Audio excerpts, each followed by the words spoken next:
জনমতের প্রতিফলন আর কালো টাকার দৌরাত্ম্য রোধে সংখ্যানুপাতিক পদ্ধতিতে সংসদ নির্বাচন চায় জামায়াতে ইসলামী।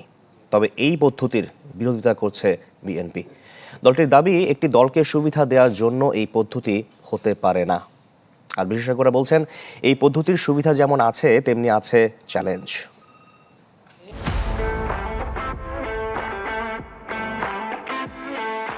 একজন ব্যক্তিকে ভোট দেয় না, দলকে ভোট দেয়। দল যে পরিমাণ পার্সেন্টেজ ভোট পাবে সেই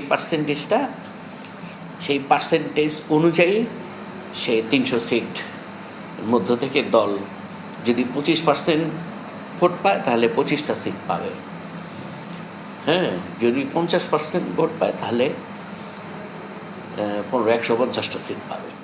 এই রাষ্ট্রবিজ্ঞানী বলছিলেন, প্রপোর্শনেট রিপ্রেজেন্টেশন পিআর বা সংখ্যানুপাতিক প্রতিনিধিত্ব আসলে কি। এটার জন্য একটা প্রস্তুতি লাগবে, মানে দলেরও একটা মেন্টাল প্রিপারেশন লাগবে। পিআর নিয়ে আলোচনা রাজনৈতিক পট পরিবর্তনের আগে খুব একটা ছিল না, কিন্তু ফ্যাসিস্ট শাসন ব্যবস্থা অবসানের পর আলোচিত হচ্ছে সংসদে সংখ্যানুপাতিক প্রতিনিধিত্বের বিষয়টি। জামায়াত ইসলামী এবং জাতীয় নাগরিক পার্টি এই পদ্ধতিতে নির্বাচন চায়। জামায়াতের যুক্তি, পিআর পদ্ধতিতে জনমতের প্রতিফলন হয়, দৌরাত্ম্য কমে কালো টাকার।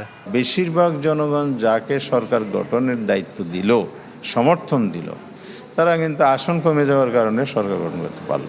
তাহলে স্থানীয়ভাবে যদি আসন ভিত্তিক প্রার্থী হয়, তারা জিতার জন্য মাসলম্যান ব্যবহার করে, মানি অ্যান্ড মাসল হয়ে যায় তার মেইন টুলস ইলেকশনে জিতার জন্য, সেই কাজটা রোধ হবে। তবে এই পদ্ধতির বিপক্ষে অবস্থান বিএনপির। যারা ভোট দিবে তারা কেউ জানবে না যে তার প্রতিনিধি কে হবে, বিশেষ কোনো দলের সুবিধা হবে এরকম সিস্টেমে, সে কারণে করতে হবে। এটা কোনো এটা হয় না। পিআর পদ্ধতি নিয়ে অন্যান্য রাজনৈতিক দলগুলোরও আছে নিজস্ব অবস্থান। নিম্নকক্ষ এবং উচ্চকক্ষের মধ্যে একটা সাংঘর্ষিক অবস্থা সৃষ্টি হতে পারে। আমাদের এখানে এখনো পর্যন্ত দলের ম্যানিফেস্টো দেখে ভোট দেন এরকম ভোটারের সংখ্যা আসলে খুব কম। আঞ্চলিক দলগুলোর এক্ষেত্রে আসলে বড় ধরনের একটা অসুবিধা সৃষ্টি হতে পারে। রাষ্ট্রবিজ্ঞানের শিক্ষক সাব্বির আহমেদ বলছেন, সংখ্যানুপাতিক পদ্ধতি চালু হলে বড় দলগুলোতে অস্বস্তি তৈরি হতে পারে, কমে যাবে সংখ্যাগরিষ্ঠতা পাবার সম্ভাবনা, সরকার গঠনে জোট হয়ে উঠবে গুরুত্বপূর্ণ। ভোট কখনো নষ্ট হয় না, রিলিজিয়াস ডাইভার্সিটি থাকে, জেন্ডার, নারী প্রতিনিধিত্বের একটা বিষয় থাকে, আবার এথনিক গ্রুপ থাকে, এদের প্রতিনিধিত্বটা বাড়ে।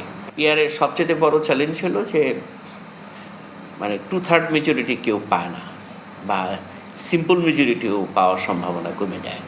বর্তমানে বিশ্বের প্রায় 90টি দেশে এই পদ্ধতিতে নির্বাচন হয়ে থাকে। আশেকিন প্রিন্স, চ্যানেল 24, ঢাকা।